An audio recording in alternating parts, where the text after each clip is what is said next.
Anyway, I forgot the question. Hey gamers, I've decided that if I could get into any job after my failing YouTube career, it'd be getting into movie marketing. Because these guys get to do the dumbest shit ever, and they get paid for it. Now, I really wanted to have a look at some recent examples, but this year's kind of been like weak as hell, I gotta be honest. Like the best I can think of was how Challenge's entire marketing campaign hinged on the fact that Tom Holland would be crying throughout the entire runtime, or Longlegs being plastered all over TikTok as being the 37th scariest movie of the decade this decade. And it's definitely not a coincidence that the two highest grossing movies of the year have also had popcorn buckets that you can stick your dick into. But anyway, grab your Godzilla burger and your Kong chicken sandwich, because today we're gonna be looking at some of the most unhinged movie marketing that's as recentish as I could find, okay?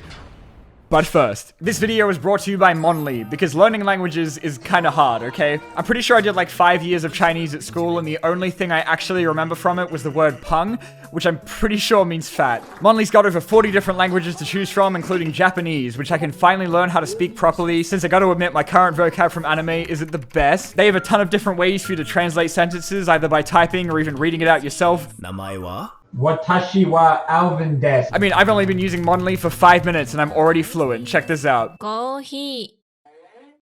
Yeah, that's right, baby. There's a bunch of different courses and different categories, including a romance option. Like, this app will literally teach you Riz in foreign languages. And what other app teaches you how to remind yourself that you're alone in Japanese? And Monly's currently holding a back-to-school sale with a 96% discount for all their languages, which you can access using my custom link that's on the screen right now. So remember to use my link to get that oddly specific discount on your lifetime access to start learning today. Thanks to Monly for sponsoring this video. And now let's get back to talking about even more advertising. So first, I wanted to talk about Black Adam, which I'm pretty sure to any normal person is just another mid-ass looking superhero movie that we get like 20 of a year at this point. But to anyone who wastes like half their life on Twitter like me, would know it as the movie that basically gave The Rock a mental breakdown. Hey everybody, Dwayne Johnson here. I am inviting you to check out the Black Adam experience on Roblox. Now, I think Mr. Johnson is a very funny guy, okay? Like, he's definitely far from the worst to come out of Hollywood, but this dude loves himself very, very much. But Black Adam wasn't just a job to Dwayne. Like, he was marketing this thing like they were gonna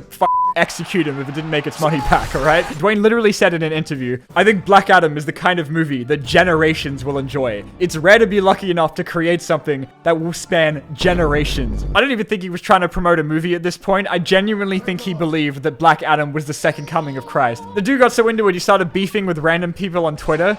Dwayne, you are a multi-million-dollar movie star.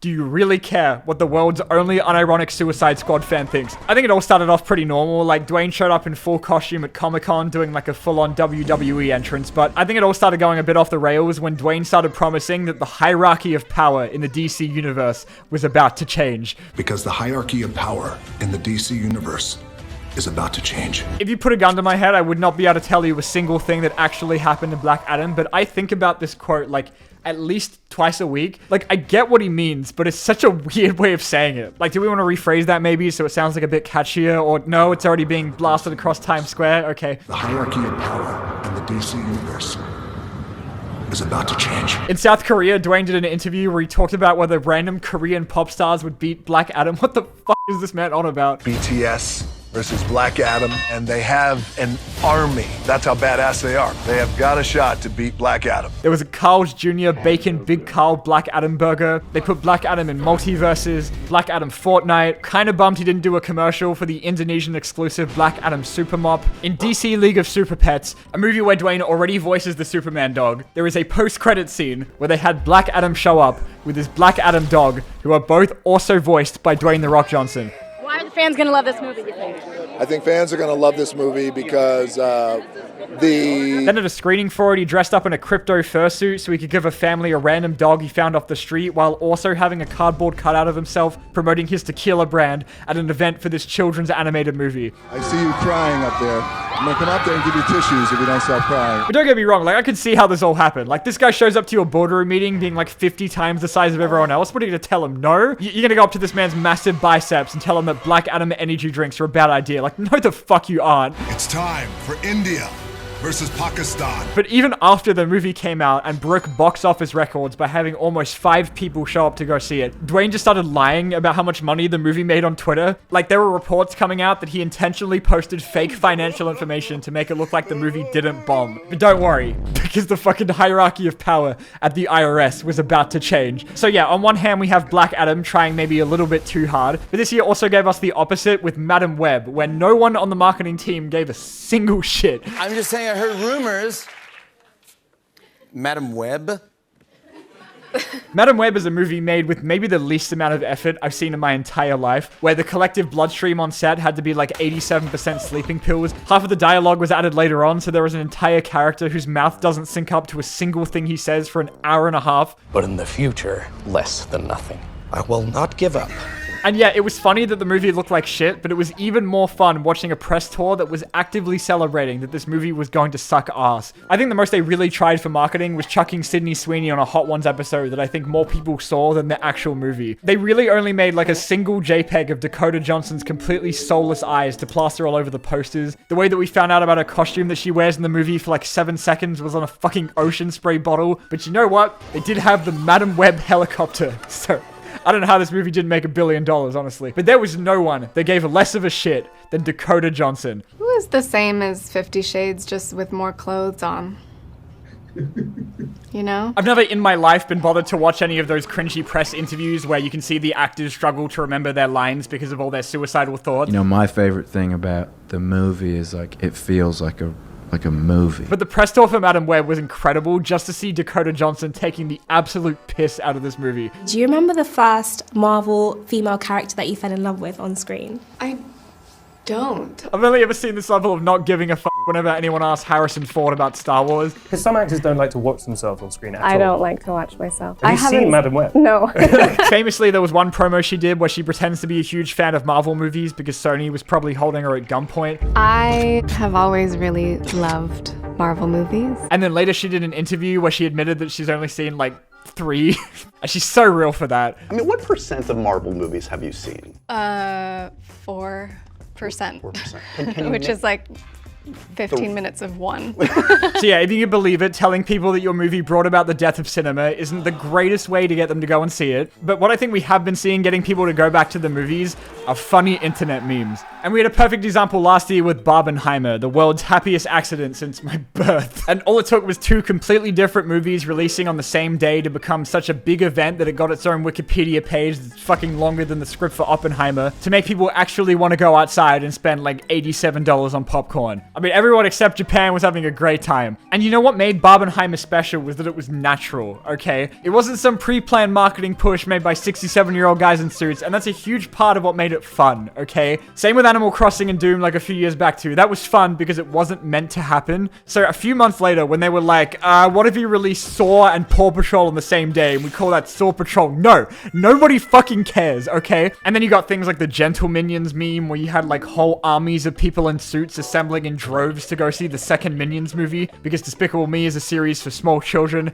and they were not small children and that's why it's funny. God, I feel like a 47-year-old man talking about this. And yeah, I mean, maybe you had like some people complaining that their kids couldn't even enjoy the movie because a bunch of 20-something-year-olds were screaming through the whole movie trying to farm TikTok likes, which is based actually. Fuck them kids. But like, it reminds me a lot of the Grimace Shake meme where like, yeah, it was kind of funny, but the cynical part of my brain is kind of like, hold on a second. Like, I don't know, it kind of makes me suspicious when like the whole joke is about the product being good instead of it being something like Morbius, you know? So that's why sometimes what's just as funny as making fun of something that sucks is something making fun of itself because it sucks. I did a video talking about Norm of the North like a few weeks ago, but I gotta be honest, I was way more interested at looking at its insane Twitter account than I was the actual movie. It's not weird for brand accounts on Twitter to lose their fucking minds trying to work out what the kids find funny nowadays, but it still always feels like it's within like a certain line, you know? Like, yeah, the KFC dating game is funny, haha, but I don't think any of them have ever had the lead character of their movie publicly tweet about their crippling drug addiction. The Norm of the North brand account is special because I don't even know if it's meant to be marketing anything. I think he genuinely just went insane.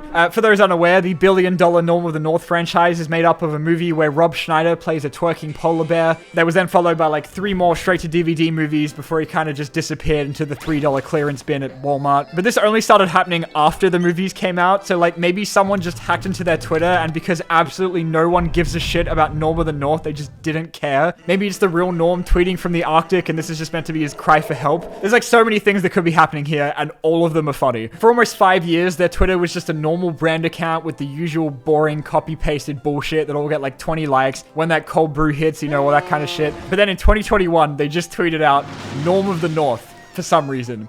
And it got 30k likes and that's when it all went to shit. I'm a little bit unsure about how Norm North Family Vacation is going to give me any question marks on a Twitter account, but I've been tasked with reading these out. For context, right? It starts off completely normal, as you would expect. We sure love some ice cream for breakfast. What's your favorite?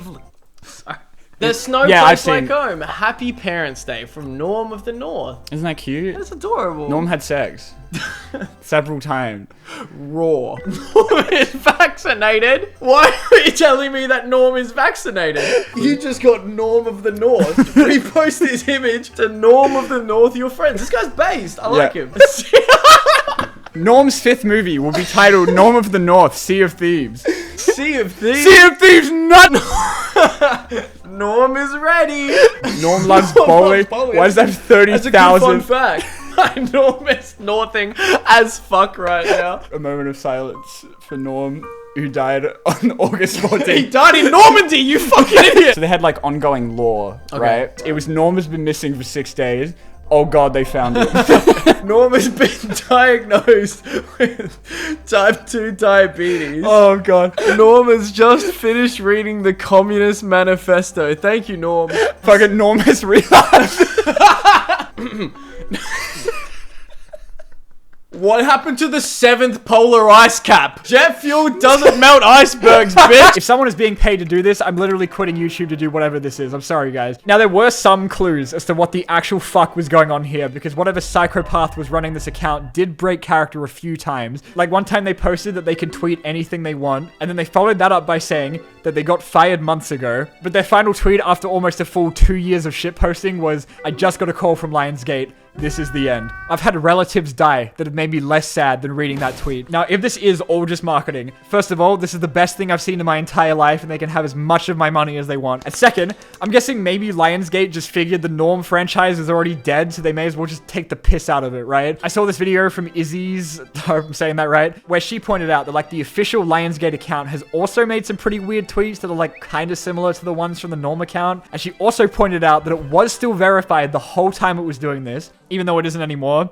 I wonder why. I refuse to believe that this is intentional, but if it is, my god, this may be the greatest marketing campaign of all time, and I still don't even know what it's meant to be selling me. And they are still going to this day, by the way. Like, they disappeared with that Lionsgate tweet in 2022, but then in May this year, they came back just to tweet about the soundtrack being Apple's #1 album, and then hasn't done anything since. There hasn't been a Norm of the North movie for like 4 years, and this intern is still having like the time of his life. Anyway, I think that's gonna just about do it for this one. Thank you guys so much for watching. Be sure to smash that like button like Norm smashes 3 lines of coke before he logs into his Twitter account, and I will see you guys next time.